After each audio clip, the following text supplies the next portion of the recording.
Allah dalam kekristenan dan Islam. Allah mana yang benar? Allah mana yang maha kuasa? 1. Jawaban singkat dan jelas.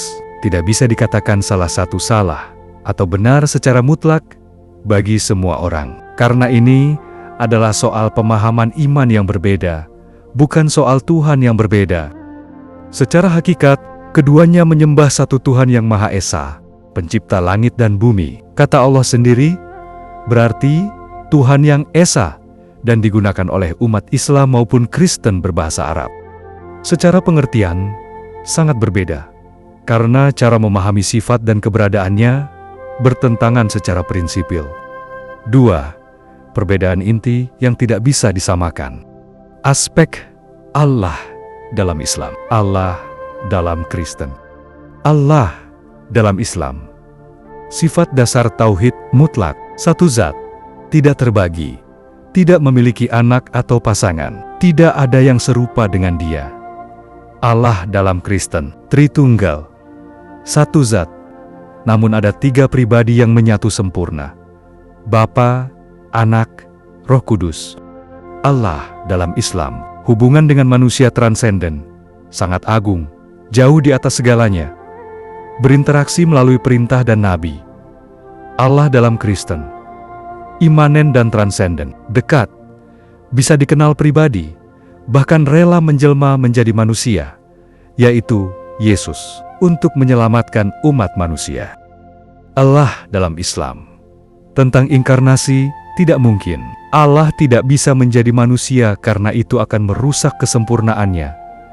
Allah dalam Kristen mungkin dan nyata, dilakukan karena kasih yang tak terbatas, agar manusia bisa diselamatkan. Kesimpulan, masing-masing agama menganggap konsep merekalah yang paling benar dan sesuai dengan wahyu yang mereka terima. Bagi Islam, konsep Tritunggal dianggap menyekutukan Allah. Bagi Kristen, konsep tauhid mutlak dianggap tidak mencerminkan kasih Allah yang nyata dalam Yesus. 3. Siapakah yang Maha Kuasa? Jawabannya, keduanya meyakini bahwa Tuhan adalah yang Maha Kuasa. Bagi Islam, Allah Maha Kuasa karena Dia menciptakan segalanya, mengatur segalanya, dan tidak ada yang bisa menolak kehendak-Nya. Kuasanya mutlak dan tidak terbatas. Bagi Kristen, Allah juga Maha Kuasa. Dia juga menciptakan segalanya, Dia juga mengatur segalanya, dan tidak ada yang bisa menolak kehendak-Nya. Kuasanya tidak terbatas. Karena Dia bisa mengatasi dosa dan maut, bisa menjadi manusia tanpa kehilangan keilahiannya, dan kuasanya dinyatakan paling besar melalui kasih dan pengorbanan di kayu salib. Faktanya, kuasa itu sendiri tidak bisa diukur atau dilihat mata. Yang membedakan adalah bagaimana kuasa itu dinyatakan dan dipahami. 4. Cara mengakhiri perdebatan. Perdebatan tidak akan pernah selesai jika kita memaksa orang lain menerima pandangan kita. Cara terbaik adalah, ke-1, akui perbedaan.